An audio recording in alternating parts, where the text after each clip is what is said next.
All right, you're gonna love this one. We're diving headfirst into a story straight from the heart of Punjab. And believe me, it's got everything.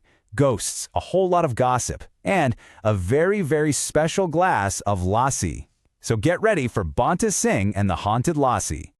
So our story kicks off in this village called Chhappar. And to give you an idea of what it's like, well, let's just say it's a place so full of chatter that even the cows are supposedly in on all the local gossip. It's one of those places where secrets just don't last long at all.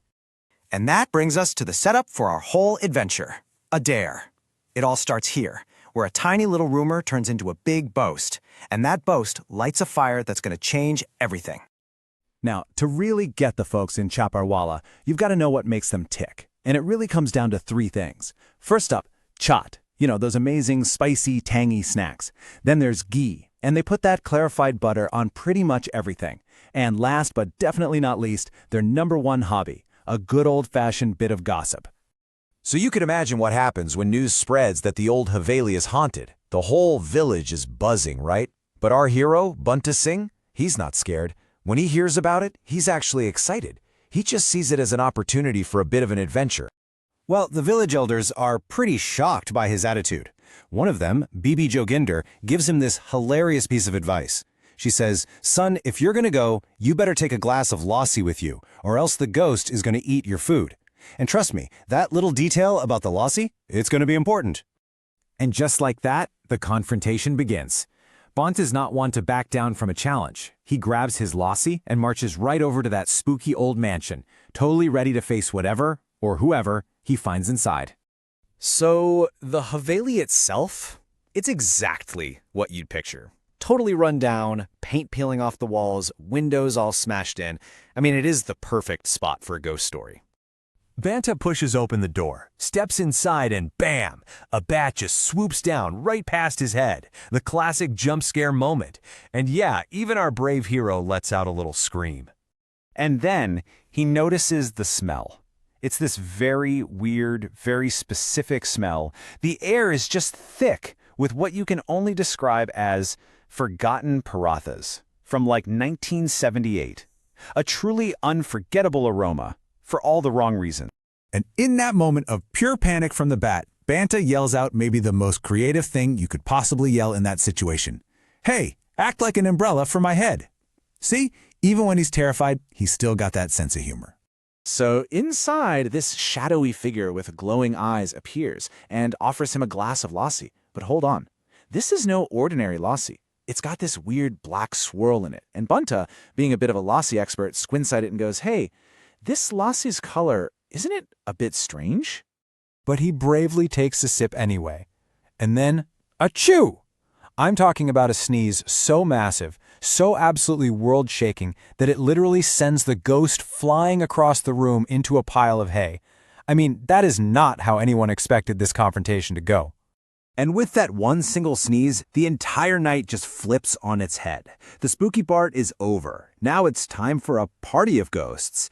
This is the climax of our story. The ghost picks herself up, dusts herself off, and introduces herself as Bebe Rajo. And it turns out she's not scary at all. She's just been really lonely.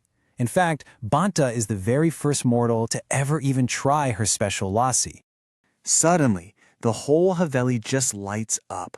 Ghosts start appearing from everywhere, but they're not there to scare Banta. They're there to party. And they all start chanting his name, demanding lassi for everyone. So now, Banta has a new challenge. He's the official bartender for a ghost party, and every ghost wants a different flavor. He serves a sweet lassi, and the ghost loves it. He gives another a salty one, and they say it tastes just like mustard greens. A mint coriander one makes a third ghost's heart become a garden. It's a full-on lassi festival. And just like that, thanks to one brave guy and his incredible sneeze, the village of Chhappar gets a whole new claim to fame. It is officially the first village in history to ever host a ghostly lassi party. But wait, the night's not over yet. Just when the party is really getting good, another one of Banta's sneezes kicks off a brand new and way more serious mystery. The force of his sneeze actually shakes something loose from the ceiling. Down comes this mysterious black bottle, covered in all these strange symbols. It rolls to a stop right in front of him, and the entire party just grinds to a halt. Banta looks down at this weird bottle, and his mind just leaps to the most terrifying conclusion possible. He gasps and asks, "Is there a cursed cornbread inside that turns a person into a ghost?" The dancing stops, the music fades. Everything goes quiet, and in that silence, this chilling whisper seems to come from the bottle itself, saying, "Banta, you will decide the taste of this bread, or we will all become ghosts." Whoa, so the story leaves us hanging right there with a massive cliffhanger. But before we get to that final question, let's talk about the takeaway from Banta's wild night so far. So, what's the moral of the story up to this point? Well, for starters, never ever underestimate a Punjabi ghost. Second, especially don't underestimate them if they have a love for lassi and ghee. And finally, it probably doesn't hurt to always keep an extra glass handy, just in case. And that, of course, brings us to the big, lingering question. What on earth is in that bottle? What is Banta going to do? Is he about to face this cursed cornbread? We're left on a cliffhanger, and we'll just have to wait and see what happens in the next chapter.